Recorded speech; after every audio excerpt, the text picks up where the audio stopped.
century ago, a small but elite British army known as the British Expeditionary Force was about to deploy to the continent to take part in what would become the First World War. The army was just 120,000 men strong, tiny in comparison to the mighty armies of France and Germany. When Kaiser Wilhelm, the Emperor of Germany, heard the news that the British were sending their forces, he famously ordered his generals to exterminate the treacherous English and walk all over General Sir John French's contemptible little army. But the army, although small, was far from contemptible.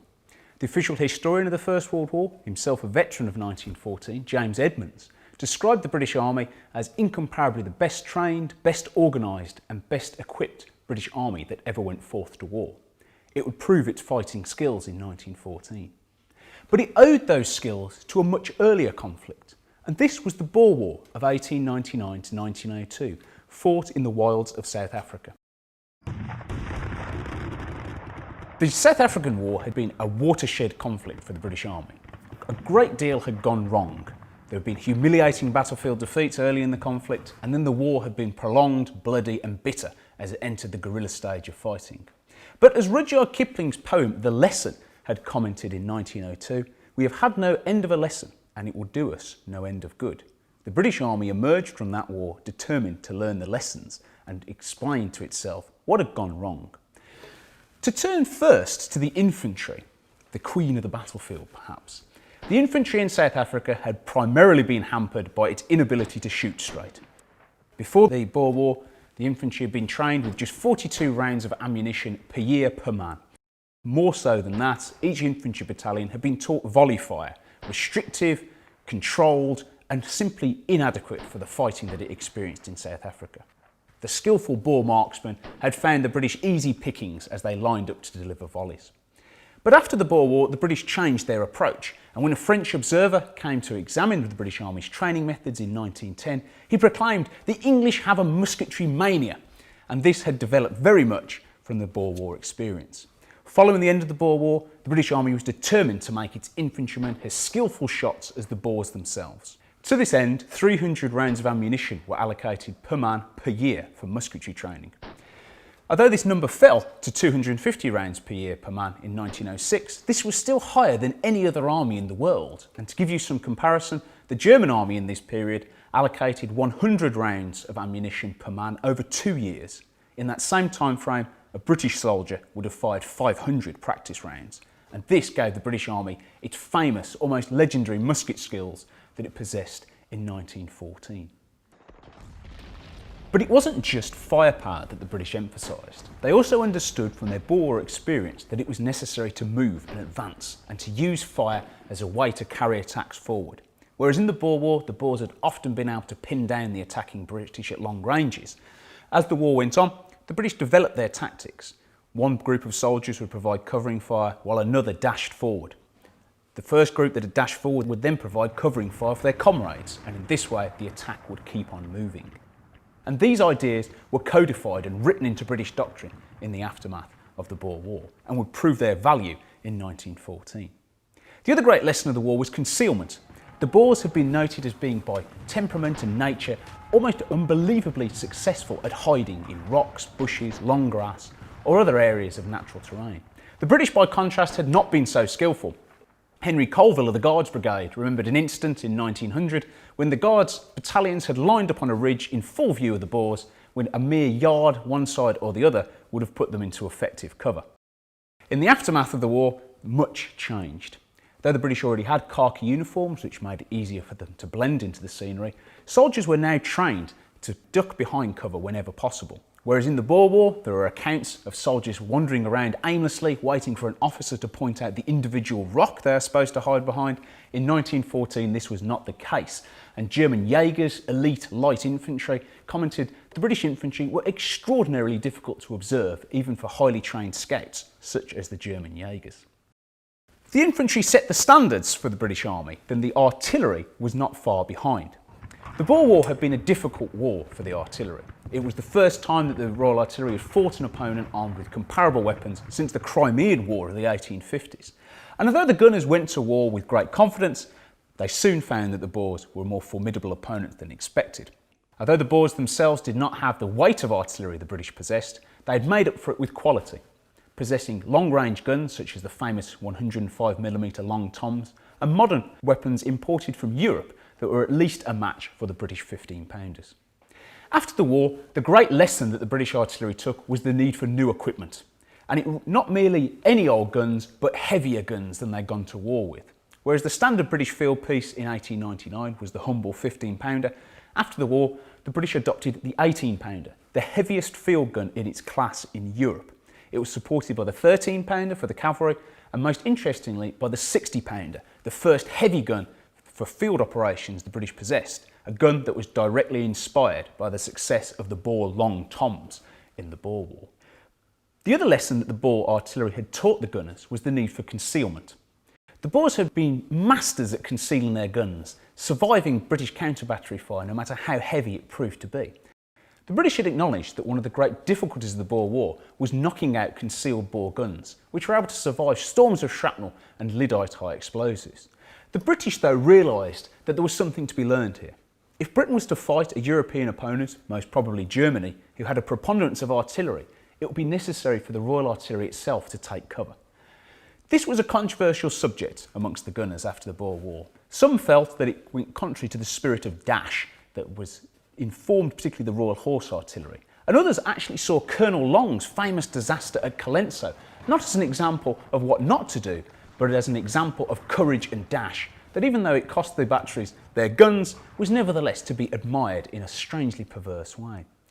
However, this did not receive official sanction, and in the years running up to the First World War, official documentation preferred the gunners to take concealed positions further to the rear, even using entrenchments and other overhead cover to conceal their position. In 1914, when the Royal Artillery did run into much heavier concentrations of German artillery, it was soon found that concealment was not merely desirable, but was actually necessary, and attempts to fight the guns in the open ended very poorly for the Royal Artillery. The third issue from the Boer War for the gunners was the issue of coordination. This was a tricky topic. At the start of the Boer War, gunners had preferred to carry out preliminary bombardments of Boer positions and then await the infantry attack to follow. But this had misfired badly at battles such as Colenso and Magersfontein, where the artillery bombardment had hit essentially empty positions and merely alerted the Boers that the attack was about to take place. A much more successful example of coordination was at Peters Hill during the Battle of the Tugela Heights, where British guns fired literally until the last second as the infantry attack followed up, even to the point where some infantrymen were walking through the smoke from the shells that had exploded just in front of them. This was very much seen as the ideal way to employ artillery, but of course it was difficult to practice. The Royal Artillery did not possess a smokeless blank shell for training until very late before the First World War, and furthermore, it was difficult to give the infantry the impression of what would actually happen with bursting shells just in front of them in training. Nevertheless, the intention was very much there. British regulations dictated that artillery should cease fire at a far later moment than its European rivals, whereas European armies thought that it would be necessary for guns to cease firing about 300 metres before the infantry hit the enemy front line. The Royal Artillery thought it could continue to fire until 50 yards away, and this was a direct lesson of the Boer War, but one, as the British would find in the First World War, which proved rather harder to put into practice than they perhaps thought. But the cavalry emerged with a similar set of lessons as to the infantry. Perhaps the first and foremost was the need for firepower. The cavalry had gone to war in South Africa carrying carbines, small half-sized rifles that were hopelessly outranged by Boer Mausers. As the war dragged on, the British decided to re-equip their cavalry, removing their carbines and giving them infantry rifles. This was a bit of a cumbersome burden for cavalrymen, but one that at least gave them the tools with which to fight back against the Boers. After the war had finished, this decision to equip cavalry with rifles was made formal, and they were equipped with one of the finest fighting rifles in the history of warfare, the short magazine Lee Enfield, a weapon designed with the experience of the Boer War in mind, designed to be small, easy to handle behind cover, while combining rapidity and accuracy. The cavalry understood, and had done even before the Boer War, that it would often be necessary to fight dismounted. The Boer War had proven this beyond all doubt.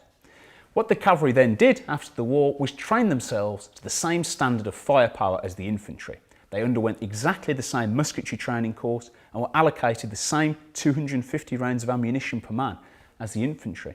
Indeed, some cavalry regiments became so elite at marksmanship that they put the infantry to shame in the pre-First World War period. And this was very much in contrast to European cavalries, which clung stubbornly to their carbines and did not adopt the same level of dismounted tactics as the British did. But the British didn't abandon cold steel weapons entirely. Battles such as Elansgate and the charge at Clip Drift had proven that there was still a role for a direct charging cavalry armed with cold steel weapons. Many cavalrymen after the Boer War suggested that by abandoning cold steel weapons later in the conflict, it had given the Boers a great deal of confidence to attack cavalry head-on, whereas if the cavalry had retained their swords and lances, the Boers would have thought twice before closing to decisive distance. After the Boer War, there was a long, vigorous debate about whether cavalry should carry lances, swords, or no edged weapon at all. Ultimately, cavalry won the day. Although the lance was temporarily abolished, it was soon reinstated, and swords remained part of the cavalry armament throughout the period. But cavalry were not stupid. They recognised that there was need for flexibility, and the ethos of the period was that if the cavalry would fight in 10 actions, 9 of these would be fought dismounted, and only 1 would be fought mounted, but it was still worth keeping the edged weapons just for that one time. And in 1914, it may surprise you to know, there were at least 2 quite successful cold steel charges. A charge of the 12th Lancers with lances against dismounted German cavalry at the action at Cerisy on the 27th of August 1914, in which the dismounted cavalry, German cavalry was simply destroyed by the charging Lancers, and also an incredible lance against lance charge at the action at Moncel during the Battle of the Marne, where British and German Lancers charged each other head-on, with the German Lancers ultimately beating a hasty retreat. The third issue that came from the Boer War for cavalry, and one that's perhaps the most unsung reform, is the need for reconnaissance and horse mastery. The British suffered a huge level of horse casualties in the Boer War. The cavalry themselves were poorly trained in horse mastery.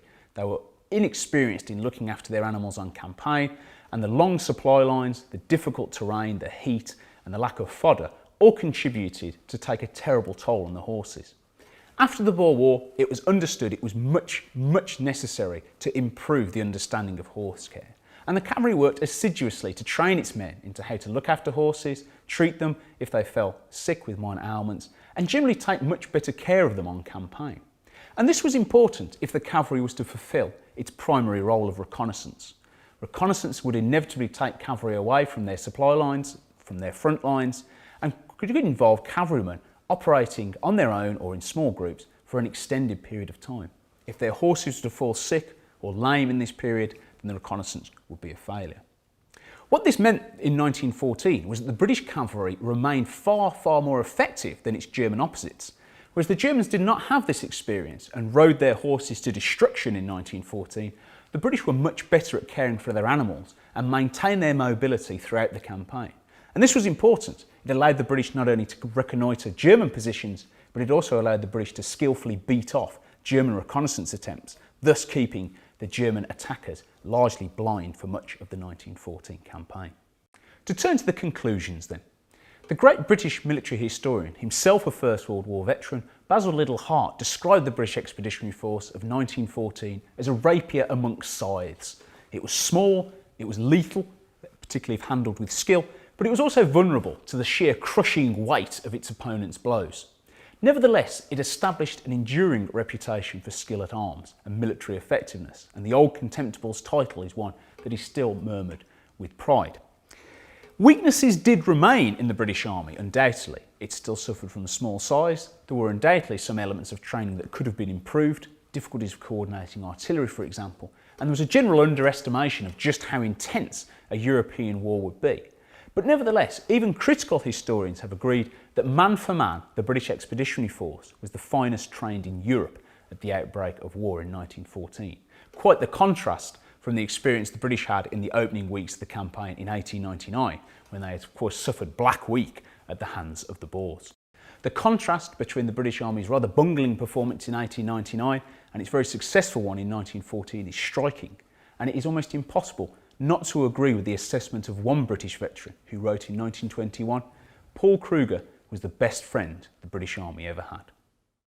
You can read more about the British Army, the Boer War and 1914 in my books, from Boer War to World War, Tactical Reform of the British Army 1902 to 1914, and its sequel, Stemming the Tide, Officers and Leadership in the British Expeditionary Force 1914.